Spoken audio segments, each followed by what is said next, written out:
నా మిసెస్ ఒక 3 మంత్స్ అలాగే ఉండిపోయాను. ఏం చేయాలి? ఏం చేయాలి? ఇప్పుడు ఏం చేయాలి? అన్నట్టు. నా మిసెస్ అంది ఒకసారి, లేదు ఇప్పుడు సీరియల్స్ చూస్తున్నారు అందరూ. హ్మ్. వాళ్ళు అన్ని సార్లు అడిగారు గదా! ఒకసారి ఆహ్, చెయ్యి నువ్వు బావుంటది అని. అవునా? చూస్తారా? నువ్వు కావాలంటే చూడు అని చెప్పి చూస్తే కొంచెం బానే పెద్ద పెద్ద ఆర్టిస్టులు కూడా చేస్తూనే ఉన్నారు అప్పటికే. నేను హ్మ్. తమిళ్ సీరియల్స్ కొన్ని చూసాం ఆ టైంలో. హ్మ్. మన ఈటీవీలో గూడా కొన్ని అప్పుడంతా పెద్ద 'బాలచంద్ర' గారు వాళ్ళు వీళ్ళు ఈళ్ళంటోళ్ళందరూ ప్రొడ్యూస్ చేసి పెద్ద సీరియల్స్ బాగుండేయండి. వీళ్ళందరూ బాగా ఇంట్రెస్ట్‌గా కూర్చొని చూస్తున్నారు అందరూ. ఇంక నా మిసెస్ ఎప్పుడైతే అందో, మరి ఇన్ని సార్లు అడిగారు నేను వద్దని చెప్పాను. ఇప్పుడు నేనెళ్తే మరి వాళ్ళు ఇస్తారో ఇవ్వరో ఇదంటే, లేదు వెళ్లి అడగండి ఏం తప్పేముంది అంటే, అప్పుడు వెంటనే నేను మన సుమన్ గారి పిఏ చంద్రశేఖర్ గారు ఉండేవారు. ఆయనకి ఫోను చేసి, "సార్ ఇలాగ సార్‌ని కలవాలనుకుంటున్నాను." "అవునా? ఒక్కసారి నేను ఒక హాఫ్ అన్ అవర్‌లో చెప్తాను మీకు సార్‌తో మాట్లాడి" ఇదన్నారు. అన్నారు. వెంటనే సుమన్ గారితో మాట్లాడి నాకు టైం మీరెప్పుడు రావాలనుకుంటున్నారు అని అడిగారు. అంటే మీరెప్పుడు చెప్తే అప్పుడొస్తా అంటే, ఇమ్మీడియేట్‌గా నెక్స్ట్ డేనే రమ్మన్నారు నన్ను. వచ్చేసాను నేను. వచ్చి సుమన్ గారిని కలిసి ఇది చేస్తే, "ఏమనుకోవద్దండి సార్ మీకు మనసులో ఏ ఇది లేదంటే నేను చేస్తాను మీరిస్తే ఇదంటే." "మీరు చేయాలంటున్నారు గదా! వదిలేయండి ఇంక" అన్నా. 15 డేస్‌లో నాకు 'థమ్స్ అప్ జ్వాల' సీరియల్ వచ్చింది. ఇంగా అప్పటి నుంచి ఇంకా వెనక్కి తిరగలేదు నేను. ఇక్కడ ఇంకొక విషయం ఉంది. "ఒరేయ్ అబ్బాయి! నువ్వు సీరియల్స్‌లోకెళ్తే సూపర్ స్టార్ అవుతావయ్యా" అని చెప్పిన ఫస్ట్ మనిషి నాకు చలపతిరావు గారు. ఓకే. చలపతిరావు గారు. చేసి "నువ్వు చెయ్యి. నువ్వు" పెద్దన్నయ్య షూటింగ్‌లో.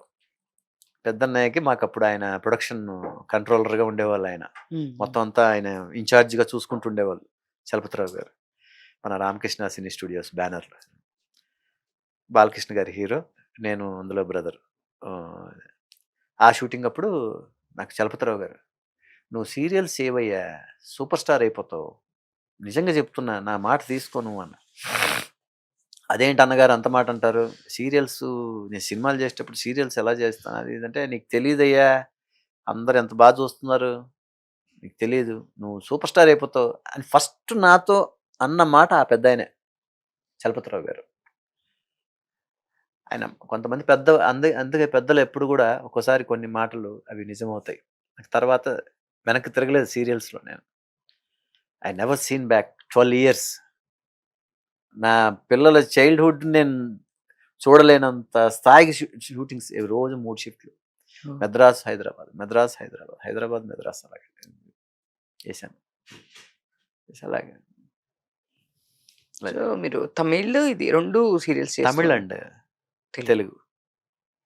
సో, మీకు బాగా ఆ క్యారెక్టర్ ఐడెంటిఫికేషన్ వచ్చిన సీరియల్స్ అంటే, బయట కూడా అదే దీంతో పిలిచిన సీరియల్స్ అంటే మీకేది బాగా? తమిళ్‌లో అంటే 'ఒక కథయిన కథై.' హ్మ్. ఇప్పటికీ ఇంటీరియర్ తమిళనాడు ఎప్పుడైనా ట్రిప్స్‌కి, టూర్‌కెళ్ళినప్పుడు అరవింద్, అరవింద్ అని పిలుస్తారు ఇప్పటికి. భాగ్యరాజా గారి సీరియల్ 'ఒక కథయిన కథై.' అలాగే ఇక్కడ నాకు ఇప్పటికి హ్మ్. 'విధి', 'పవిత్ర బంధం', 'మనోయజ్ఞం' ఇవన్నీ నాకు సుఖదుఖాలు ఒకటేంటసలు అవన్నీ 'విధి' అయితే 'పవిత్ర బంధం' అయితే అసలు ఇంకా మామూలుగా గాదు. ఈ 2 సీరియల్స్ ప్రతి ఉండేటివి 2 ఛానెళ్ళప్పుడు. ఆ! ఆహ్, ఈనాడు, ఈటీవీ అండ్ జెమినీ.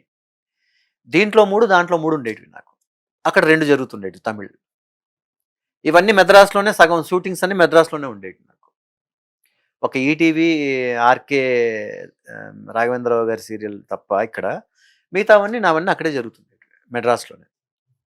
తర్వాత 2008లోనో, 2009లోనో ఇంకా తెలుగు గూడా ఇక్కడే చేయాలన్నట్టుగా ఆహ్, ఏదో వాళ్ళేదో రూల్స్ మార్చి ఇక్కడే జేస్తున్నారిప్పుడు. లేదంటే అప్పుడు మద్రాస్‌లో గూడా తెలుగు జరుగుతూ ఉండేటివి. కానీ హ్మ్. అప్పుడు 'విధి' ఆ పాట కూడా చాలా గుర్తు సార్. అవును. 'విచిత్రాల' 'ఓ విధి విచిత్రాల విధి' అని ఆర్‌పి పట్నాయక్ గారు. నిహాల్ పాడారు ఆ పాట. చాలా బావుంటది. ఆ సాంగ్ కూడా అది చాలా తర్వాత 'పవిత్ర బంధంలో' బాలు గారి సాంగ్. 'పవిత్ర బంధం' టైటిల్ కార్డ్ వినగానే ఎళ్లి కూర్చునేసేవాళ్ళం. తర్వాత 'మనోయజ్ఞం'. 'మనోయజ్ఞం' సాంగ్ కూడా చాలా బావుంటుంది. అట్లాగా ఆహ్, ప్రతీది గూడా గుర్తులు.